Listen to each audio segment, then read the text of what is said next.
Okay, we are moving on to objective 3.2. Finished with 3.1.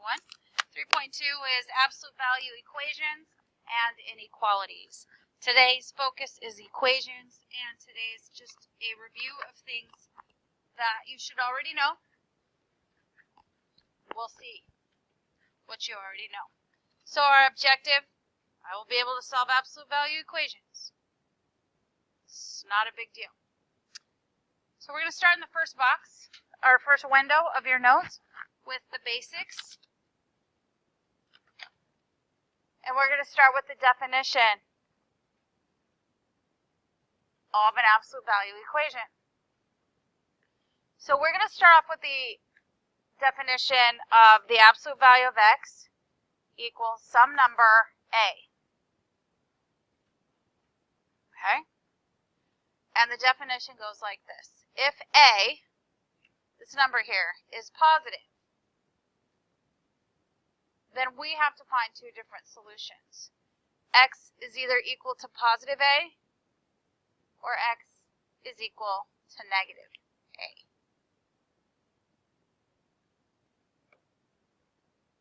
Which in itself is kind of an abstract definition, probably doesn't hold a lot of meaning to you. So I'm going to do a couple things to help illustrate it, maybe make it a little bit easier to understand. I never did like definitions that were filled with variables. They're so abstract. So this does have a condition that a, this number right here, is positive. Okay? So if a is positive, watch what happens. I can use substitution. I can replace the x that's in the absolute value with an a. Is this true? The absolute value of a is equal to a. True statement. Yes. So that's that part of the definition. And then I'll go to the second part of the definition that says I can substitute x with a negative a. Is this true? The absolute value of negative a also equals a. Because absolute value always equals a positive. So that's the definition of an absolute value equation that is equal to a positive value. Here is an example. We have the absolute value of p is equal to 2. So what does that mean to you? P can equal 2, or p can equal negative 2, because this is a positive number in place of our a. And then, of course, we could check it to prove it. Is the absolute value of 2 equal to 2? Yep. Is the absolute value of negative 2 equal to 2? Yes. And so what you're going to find is that most of the equations you will be solving today, you will have to solve twice. And they won't always be, of course, that simple, because I think hopefully by now you understand this concept. So what we're going to do now, that's it for window 1. We're going to move on to window 2. And in this window, we're going to write the steps that you should follow to solve an absolute value equation. So step 1 is to isolate the absolute value on the left side of the equal sign. Now, of course, you could put it on either side of the equal sign, but usually we put the x on the left side and the numbers on the other side. So we'll just go with the routine that we usually follow and put a star next to this. I find a lot of times that when I teach absolute value, students tend to think, oh, I get this. Well, that's easy. And they stop paying attention.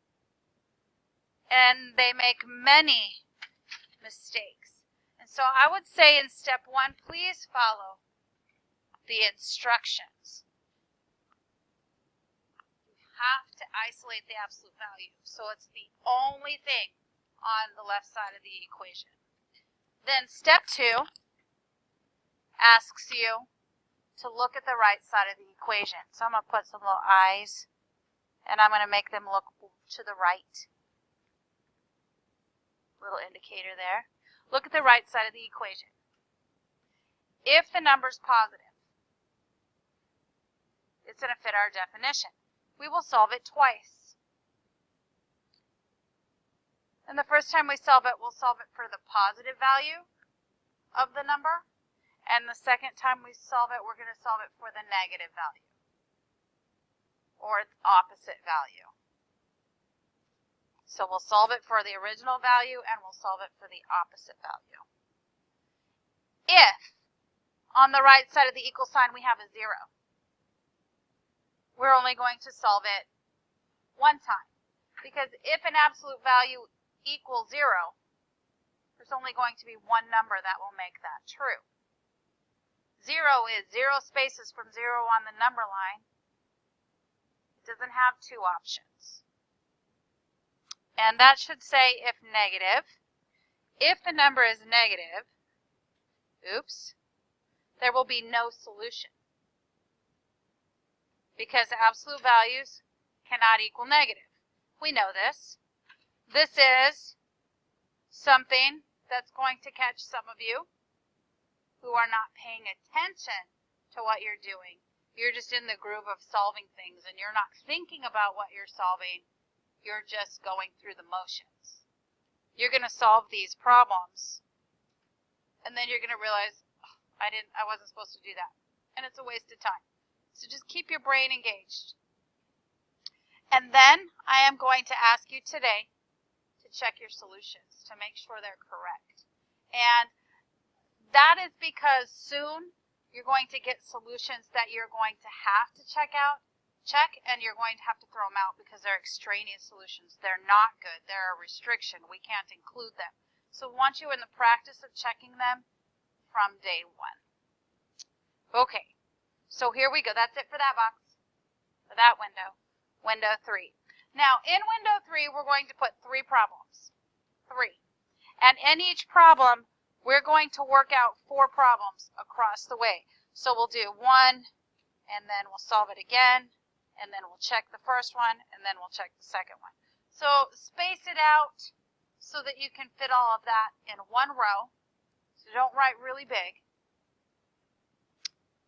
Okay? So we're going to start with this basic absolute value equation. Step 1, is the absolute value isolated on the left? Yep, there's nothing outside of it. We don't have to move anything. Step 2, look at the right side. Is it positive? Yes. That means we're going to solve it 2 times. The first time we solve it, we're going to try to solve it to see what would make this right here inside the absolute value equal a positive 7. So we're going to say 5w plus 3 equals a positive 7. We're going to do that first. Then what we're going to do is we're going to find out what w could we find that will make what's inside here equal a negative 7. So we want to know what w would make 5w plus 3 equal a negative 7. So that's what we're going to do first. We're going to find both w's. Ready? We're going to solve. So we're going to isolate the w by subtracting 3. So 5w equals 4. Divide by 5. W equals 4/5. So you can see these aren't real complicated right now. They're not rational or mean or anything like that. Second problem, same process. We're going to subtract 3. We're going to be careful with our math. That's negative 10. Divide by 5. We get W equals negative 2. Now what we want to do is we want to check both of those solutions to make sure they make sense and to make sure they're correct. Okay? So I'm going to solve it by plugging it into the original equation. So we're going to do 5 times 4/5 plus 3 equals 7.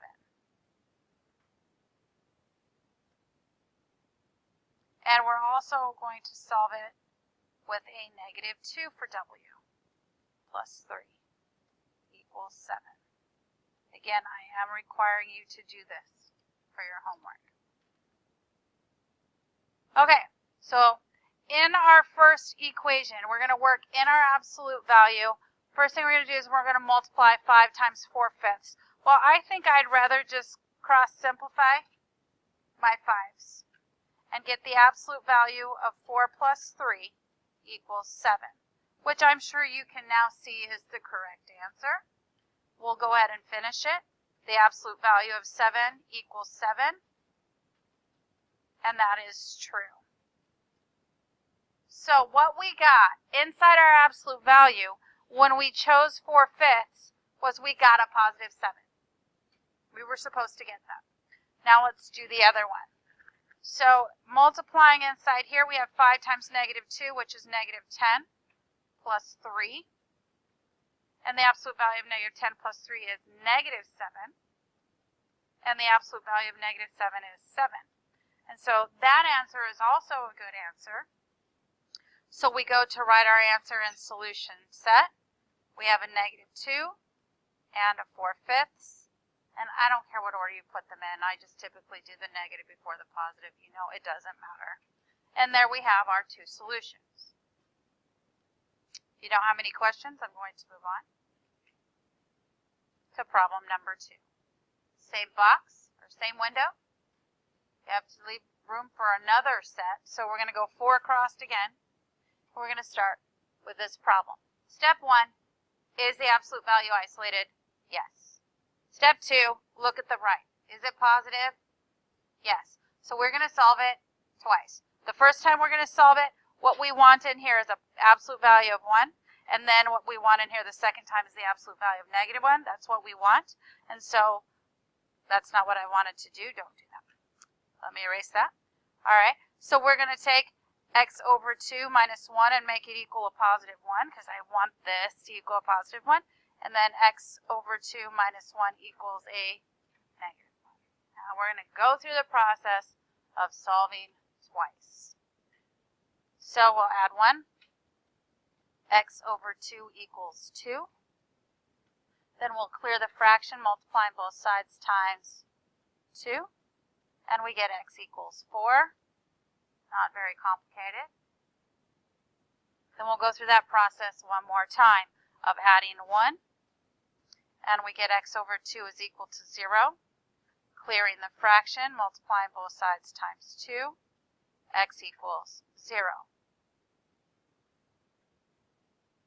So now we're going to go back and make sure we did everything correctly by checking our solutions. So the first time we're going to plug in a 4 over 2 minus 1 equals 1.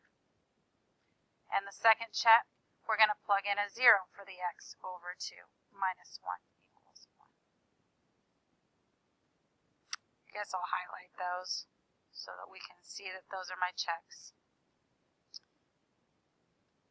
All right, so that gives me inside here 4 divided by 2 is 2. So I get 2 minus 1. The absolute value of 2 minus 1 is 1. And the absolute value of 1 is 1. So the 4 was a good answer. I'll keep it. We plugged in the 0 as well. 0 divided by 2 is 0. 0 minus 1 is -1. And the absolute value of -1 is 1. So our solutions, 0 and 4.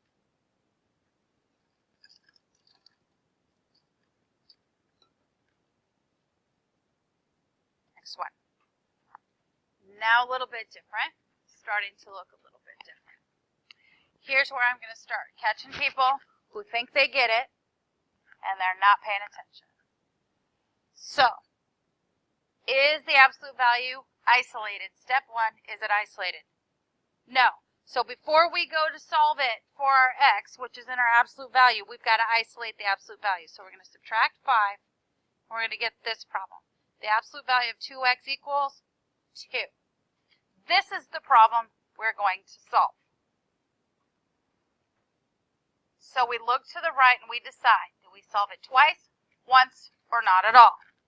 It's positive 2, so we're going to solve it twice. The first time we're going to solve it for a positive 2, and the second time we're going to solve it for a negative 2. Not a really complicated problem here either. You can do it in your head, x equals 1, and x equals negative 1. I'm sure you can divide those. And then we do our checks. So we're going to do the absolute value of 2 times 1 plus 5 equals 7. And folks, we always plug it into the original, because you may have made a mistake in that step of isolating the absolute value. So you always want to make sure that you plug it into the original. We're also going to do 2 times negative 1 plus 5 equals 7. Okay, so here we go. That gives us the absolute value of 2 plus 5 equals 7, which is 2 plus 5 equals 7. You would say that's true, right? And then this one here, we get the absolute value of negative 2 plus 5 equals 7, or 2 plus 5 equals 7. And that is also true. So both of those solutions, negative 1 and 1, are good solutions. Okay, so your first example of having to follow step 1 before you make the decision of how many times you're going to solve it. And that's the end of window 3. Are you already in window 4? That's okay, you can just write on the back. Don't worry about that, just make an adjustment. Sometimes the windows aren't big enough for some of us. This is going in window 4. Okay. So here I have a really basic one, looks like this. The absolute value of x, suppose the absolute value minus 3 is equal to negative 3. Hopefully you can see the negatives back there in the back. That's a negative 3. Okay, so we're going to go through the process of step 1, isolating the absolute value. So it's not isolated. We're going to add 3 so that all we have left over here is the absolute value of x. But look at that. Negative 3 plus 3 is 0. So we're in a new situation here. Because the absolute value of a number is equal to 0, well, you can only get 0 one way. Can't get 0 5 ways or 2 ways. So we only solve it one time, and it's solved. There's only one number I can put in there. That'll make that true. Now, it could be different. It could be a little more complicated than that, but that gives you an example of what to do. Let's do the check quickly. So we're going to plug in a 0. Absolute value of 0 minus 3 equals negative 3. I think we can really see that quickly. That is true. 0 minus 3 equals negative 3. Yep. Negative 3 equals negative 3. That is done. So our solution is 0. There will be 1 or 2 on your assignment where that will happen. It probably won't be as simple as that, but it will happen. Okay? The next one we're going to put in this box, got 2 more, is this one. Ready? Here we go. 2 times the absolute value of x, close absolute value, plus 25 equals 23.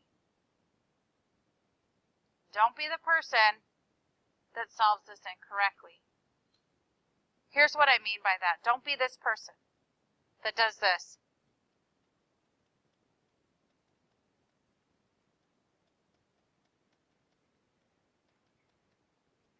It happens every year.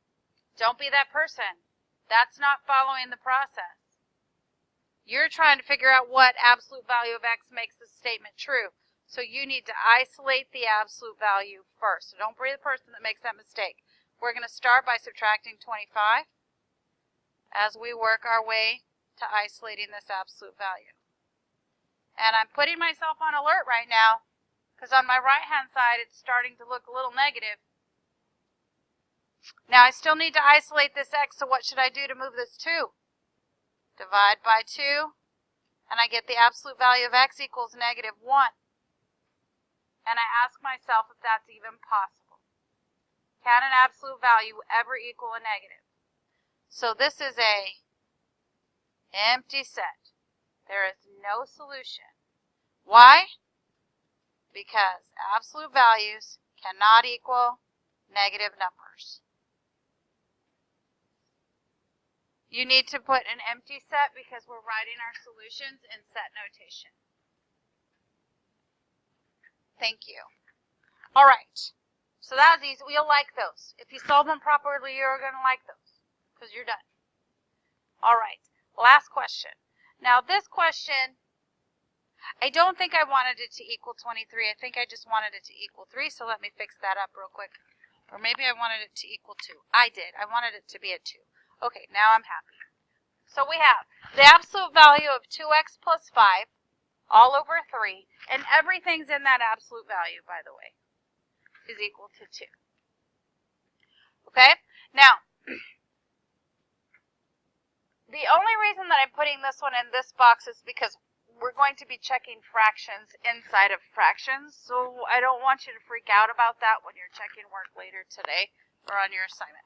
So it's an optimum condition for us to solve. Absolute value is isolated, it equals a positive, so we're going to solve it twice. So we'll do 2x plus 5 all over 3 equals 2, and 2x plus 5 all over 3 equals negative 2. And we're going to find both of our solutions. So we're going to start by clearing the fraction because it's blocking everything else from moving. So we'll multiply both sides times 3, and we get 2x plus 5 equals 6. We'll subtract 5, so 2x equals 1. We'll divide by 2, so x equals 1/2.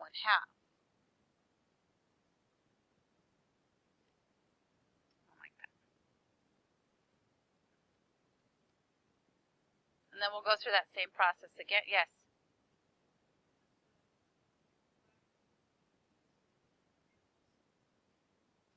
Move what over? Right here? I just multiplying times 3. Okay? All right, second time, we're going to go through that same process of clearing the fraction, multiplying both sides times 3, and canceling the 3. So 2x plus 5 equals negative 6. Subtracting 5. 2x equals negative 10. Divide by negative 11. Thank you, thank you, kids. Negative 11. Woo, I need to go back to the 4th grade. X equals negative 11 halves. Okay, so again, the reason that I gave you this problem is I'm about to plug fractions inside of a fraction, and I don't want you to stress out about that. So we're going to do our checks. So in our first check, we're going to do 2 times half plus 5 over 3 equals 2. And the second time, we're going to do 2 times negative 11 halves plus 5 over 3 equals 2. Plugging it into our original equation. So we've embedded a fraction into a fraction, creating this complex fraction. But don't let it stress you out. We're going to work with our numerator. What can I do with my 2's? We can, right? Because we're cross-simplifying the 2's. Right? Absolutely. 2 times a half is 1. So we're going to get 1 plus 5 over 3. So that fraction in your numerator didn't last very long. So we get absolute value of 6 over 3, which you probably can see at this point, is the absolute value of 2. And 2 equals 2, so we'll hang on to the half as an answer. And we'll do the same thing with this one. We'll cross-simplify the 2's. So we're left with negative 11 plus 5 over 3 equals 2,